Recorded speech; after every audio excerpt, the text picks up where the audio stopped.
This is the cervical spine screening, and this is done with the patient standing up because that puts a greater load on the patient's cervical vertebrae. What I'm going to have you do is, first, can you just bend your neck down far as you go, all the way to your chest, and we have you hold that for about 10 seconds. And what I would like my patient to do in this case would be to tell me if any of these positions make their symptoms worse or reproduce their symptoms, okay? And then relax, come back up. How was that? Fine. Okay. Can you bring your head all the way back, way back, and then let your mouth open so you can get way on back? Good. Then we hold that for 10 seconds.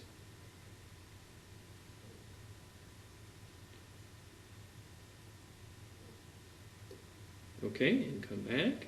Very good. How was that? Fine. Okay.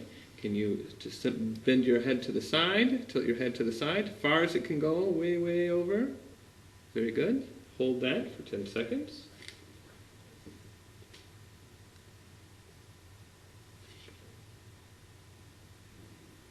All right, and how was that? Okay. Okay, and go back the other way as far as you can, 10 seconds.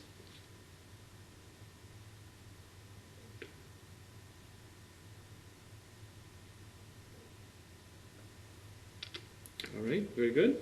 How was that? Okay. Okay. And then what I want you to do is turn your head one way, far as you can turn your head. Very good. Hold it for 10 seconds.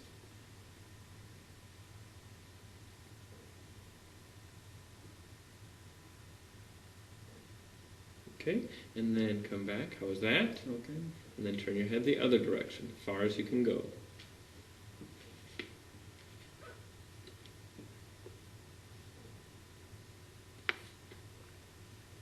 All right, very good. And how is that? Okay. Okay. If one or more of those positions reproduce the symptoms that this patient was having in their upper extremity, that would be a positive test result and would indicate that there may be nerve root impingement which needs to be dealt with first. In this case, we had no change in symptoms, and that would be a negative result.